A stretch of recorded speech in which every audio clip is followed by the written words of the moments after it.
Et pour revenir sur les tensions politiques au Sénégal, nous retrouvons depuis Dakar Pape Ousmane Diao, analyste politique à l'université Cheikh Anta Diop. Bonjour.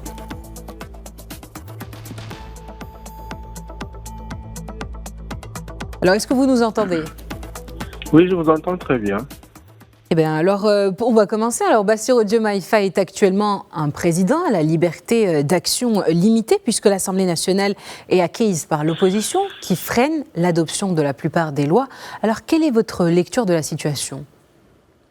Alors, depuis l'élection du président Bassirou Diomaye Faye le 24 mars 2024, il s'est trouvé que son action est limitée par le fait que l'actuel gouvernement ne dispose pas d'une certaine majorité au niveau de l'Assemblée nationale. Lors des élections législatives de 2022, l'opposition à l'époque avait réussi à, comment je pourrais dire ça, à amener en ballottage le pouvoir de Macky Sall en obtenant 80 députés sur 83, contre 83 pour la majorité présidentielle.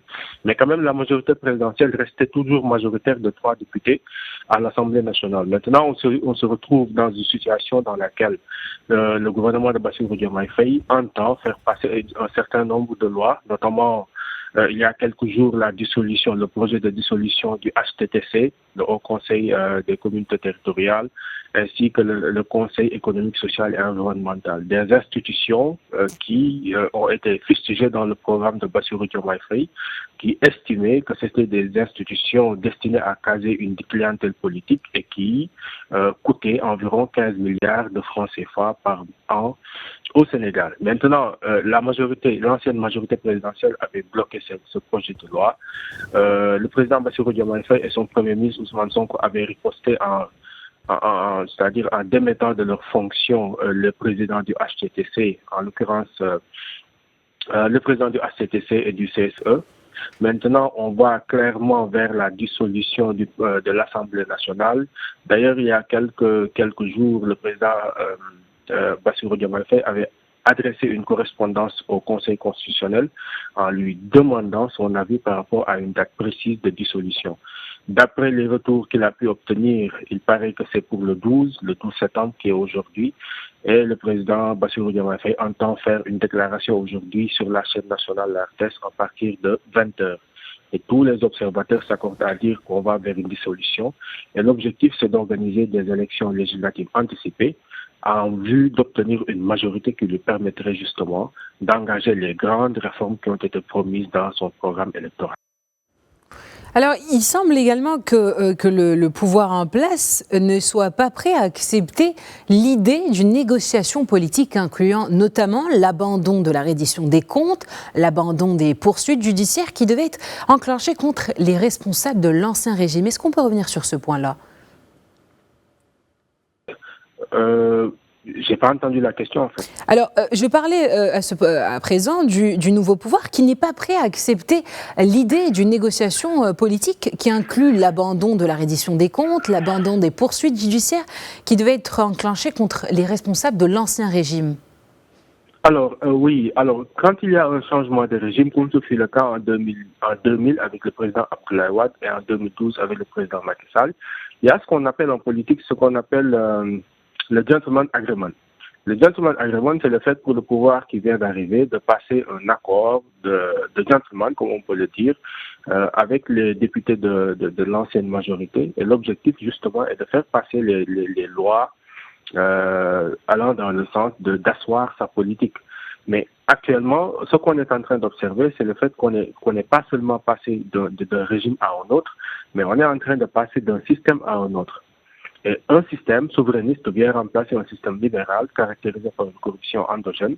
Et l'objectif, justement, du président Bassirou Diomaye Faye et de son gouvernement est, comme cela a été mentionné dans son programme, comme cela a été décliné durant toute la campagne électorale et comme cela a été réclamé par la population, de faire la reddition des comptes. Et ça, c'est un point qui est non négociable parce que le peuple sénégalais attend le gouvernement, l'actuel gouvernement, sur ce point très précis, parce que les nombreux scandales qui ont été révélés par les corps de contrôle étatique depuis sous la gouvernance de Macky Sall méritent d'être éclaircis. Et si le président Bassirou Diomaye Faye ne s'engage pas dans cette voie, il se sera ce sera un point très très noir et inacceptable pour la suite de sa politique. Maintenant, il n'y a pas de possibilité de négociation sur ce plan. Et justement, la raison pour laquelle l'Assemblée devrait être dissoute, c'est en partie à cause de ça, parce qu'il faudrait avoir une Assemblée pour notamment mettre en place la Haute Cour de justice. Alors on va parler un peu...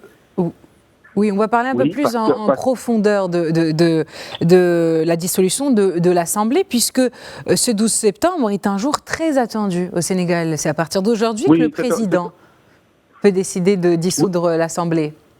Oui, c'est un jour très attendu au Sénégal. Actuellement, on parle incessamment d'une déclaration à partir de 20h du président Bassirou Diomaye Faye. Et l'objectif, justement, est d'annoncer les mesures qui ont été prises, qui seront prises par rapport à la reddition des comptes, qui a presque démarré, à travers la nomination d'un nouveau procureur, la mise en place d'un parquet financier et la transmission de certains dossiers au niveau de ce parquet financier et au niveau de la DIC. Maintenant, la dissolution, ce sera un tournant pour la suite des événements et on va vers des élections anticipées d'ici le mois de décembre. Et quel serait l'impact, selon vous, d'une telle dissolution sur la stabilité politique du pays ? Stabilité. Quand on parle de stabilité, c'est par rapport à d'éventuels troubles qu'il pourrait y avoir. Et on envisage actuellement le pays. Nous avons un pays, c'est-à-dire le pays est très stable sur le plan politique. Il n'y a pas de contestation majeure. Et ce sera juste une dissolution, un passage d'un régime à un autre, et surtout l'organisation de nouvelles élections avec une campagne électorale et tout. En tant qu'observateur, je ne vois pas le spectre de troubles pouvant découler de cette dissolution parce que le président de la République est en train juste d'appliquer des prérogatives qui sont constitutionnelles. Alors, dans ce cas-là, on procéderait à des élections législatives anticipées. Est-ce que ces élections résoudraient-elles, selon vous, les tensions politiques auxquelles je parlais, ou risqueraient-elles d'aggraver un peu plus la crise politique ? Alors, je crois que c'est trop dire de parler de tensions et de crise politique parce qu'il n'y en a pas actuellement au Sénégal. On n'en voit pas. C'est juste que le président de la République est en train d'appliquer ses prérogatives constitutionnelles justement à travers cette dissolution. Maintenant, après la dissolution, il y aura de nouvelles élections législatives. Et après ces élections législatives, peut-être que le nouveau gouvernement aura la majorité nécessaire qui lui permettra justement d'enclencher les grandes réformes qui ont été annoncées dans son programme. Alors, pour revenir sur le rôle de l'opposition dans cette crise, alors j'utilise à nouveau le terme crise, car il s'agit d'une crise politique, mais cela n'induit pas qu'il y ait de tensions majeures au sein de l'État sénégalais, qui reste un État stable politiquement. Alors, est-ce que cette crise est-elle un moteur du débat démocratique, plutôt le rôle de l'opposition, ou est-ce que c'est un facteur d'instabilité, selon vous ? Alors, ce que je peux dire, c'est qu'il y a débat, comme dans toute démocratie. L'opposition pose ses arguments par rapport à l'éventualité et à l'opportunité de cette dissolution. L'opposition également a son mot à dire par rapport aux différents dossiers sur la traque des biens mal acquis qui ont été enclenchés depuis quelques jours. Maintenant, attendons de voir si ces différents actes du président de la République pourraient découler sur une instabilité. Et quand on parle d'instabilité, je parle de manifestations politiques qui peuvent virer à la violence. C'est ça que j'appelle crise en fait. Mais le fait qu'il y ait un débat démocratique sur l'opportunité ou sur la légalité de certaines actions qui sont posées, je ne peux pas analyser ça sous l'angle d'une crise. C'est ça qu'on peut appeler la vitalité d'une démocratie parce que dans certains pays, on ne retrouve pas ces aspects en fait. Et à votre avis, comment la population sénégalaise, notamment les jeunes, perçoit-il la situation politique actuelle ? Et comment percevrait-il aussi la possible dissolution de l'Assemblée ?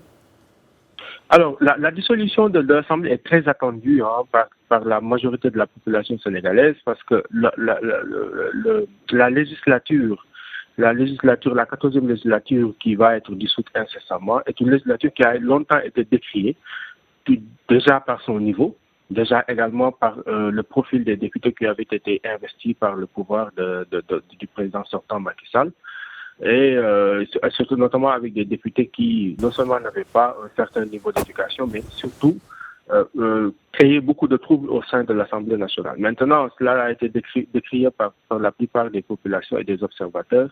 Et la population sénégalaise s'attend à ce qu'on ait une législature beaucoup plus consciente des enjeux, beaucoup plus, disons, démocratique par rapport au débat et beaucoup moins violente, parce qu'il s'est passé des scènes de violence ces dernières années au sein de l'hémicycle, et le peuple réclame beaucoup plus de sérénité, des débats orientés économie, investissement, développement, agriculture, plutôt que des débats de bas étage. Une fois que les élections législatives anticipées seraient annoncées, est-ce que pour vous, quels seraient les dossiers prioritaires sur lesquels devrait se pencher le président sénégalais ? Alors, les dossiers prioritaires, je me rappelle qu'il y a quelques semaines, le Premier ministre Ousmane Sonko avait annoncé le fait qu'il y a déjà les projets de loi étaient déjà rédigés et prêts, qu'il y avait une centaine de projets de décrets et de projets de loi qui avaient déjà été identifiés et rédigés et qui sont prêts à passer à l'Assemblée. Maintenant, le seul blocage, c'est le fait qu'il y ait une absence de majorité, et ceci sera réglé avec le fait d'avoir une majorité, avec des élections législatives anticipées, et le fait que le pouvoir puisse avoir une majorité au niveau de l'Assemblée. Et une fois ce problème réglé, justement, on va assister à de véritables réformes systémiques, notamment dans le fonctionnement de l'administration, dans le fonctionnement de la justice, dans le fonctionnement de la régie financière, si on peut l'appeler ainsi, dans le système de vote, parce qu'il y a des réformes qui sont attendues dans le système électoral. Il y a également des réformes attendues dans le système, dans la manière dont sont investis les députés, et également justement les réformes allant dans le sens d'optimiser le code pétrolier, le code minier, de booster l'agriculture, des réformes allant dans le sens d'améliorer l'éducation, la santé, et de faire en sorte que justement les populations puissent se sentir concernées par rapport à la future 15e législature qui arrive. Eh bien, merci Pape Ousmane Diaw pour toutes ces précisions. Je rappelle que vous êtes analyste politique à l'université Cheikh Anta Diop. C'est moi que vous remercie.